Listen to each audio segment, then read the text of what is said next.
Now, what's going to help, it's what we always said, why Dan was never going to get a stadium, no politician wanted to stand at a ribbon cutting with giant pair of scissors and take a picture with Dan. Nope. Everybody's happy to do it with these guys. Yep. And you know who they really want to take a picture with? Magic.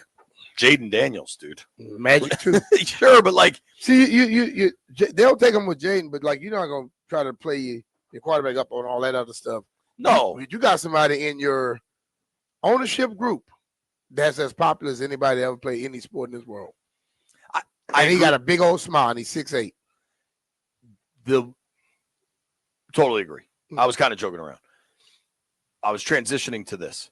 When you hear the way people are talking about Jayden around the league, and maybe there were idiot prognosticators, analysts that weren't saying this, but coaches, people in the league have been pretty damn clear about Jayden, really going back to last year, going back to the draft when he went second overall.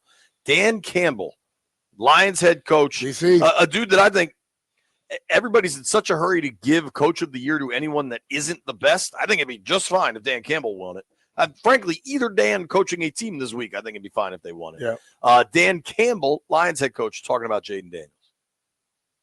He is dangerous. He's dangerous. He poses a major threat. He does not play the position like a rookie quarterback.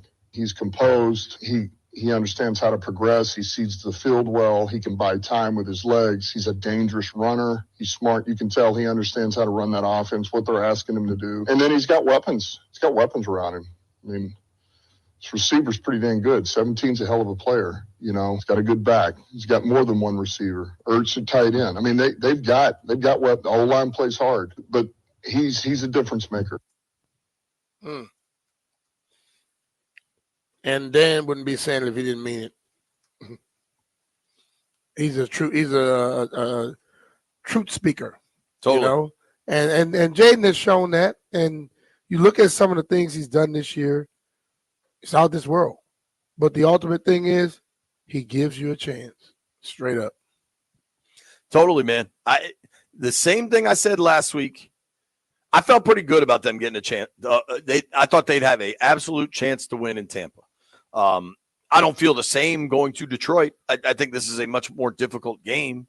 But, dude, if you look at kind of the Lions' schedule over the last 10 weeks as the injuries really started to ramp up there, they're going to give up some points, man.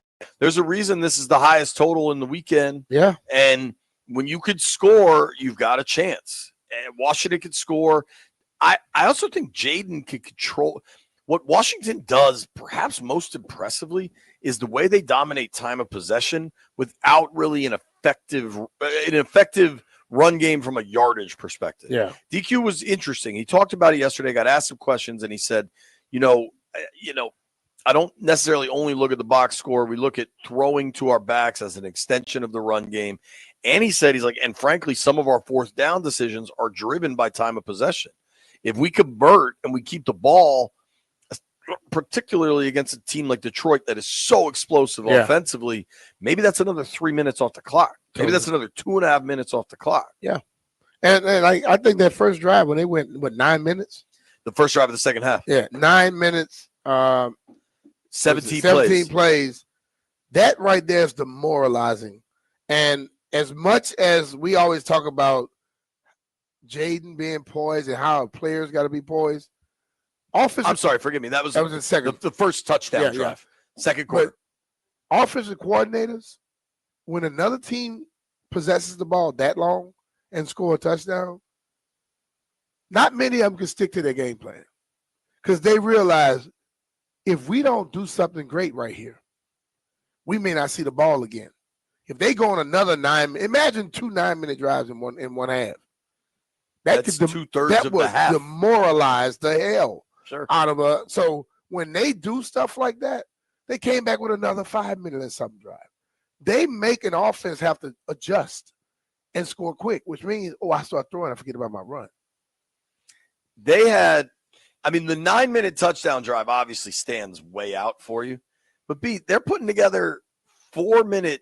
They had a 5.5-minute field goal drive. They have an 11 play field goal drive. Yeah. They had the one at the end that went 441 because they didn't want to give Tampa the ball back. They went 10 plays, 51 yards, and then were able to kick from the 19. Mm-hmm. They are trying to control things with their offense, which, frankly, I think the Lions are trying to do also because they're so aggressive on fourth down. They're always going for it. Because I think Detroit is highly cognizant of the problems with their defense.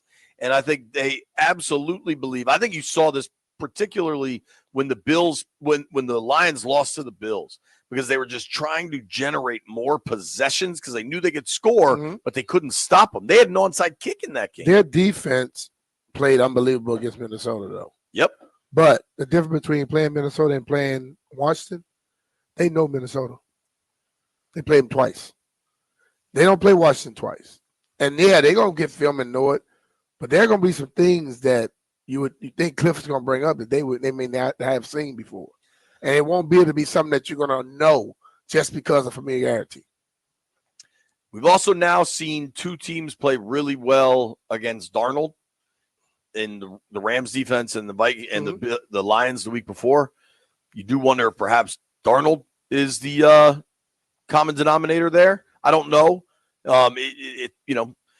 Washington's got a chance in this thing. Now, the numbers, the pure raw numbers are going to be skewed.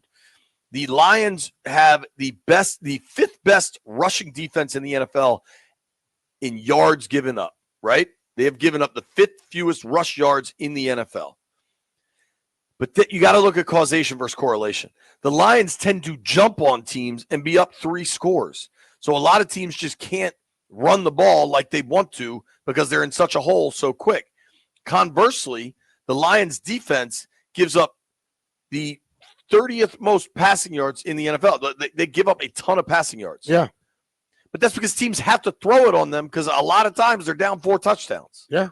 Like it's not the Lions defense to look at from the rudimentary numbers that we're kind of used to examining doesn't tell the story.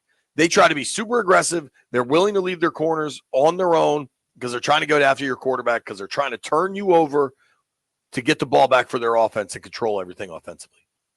It's a different beast. This is something different entirely. Doesn't mean Washington can't win, but there's a reason I'd say, think about this. Texans, Chiefs, Vegas has the total at 42. Rams, Eagles, 43.5. Ravens, Bills is pretty high, 51.5. They got Skins, Lions at 55.5. Damn. That is, I don't know how you could go back and find this. I'm not going to do it, but I'd be very curious where that ranks historically on division weekend. That's a pretty damn high total. It is high. It means they believe Washington can score. And when you can score, you got a chance.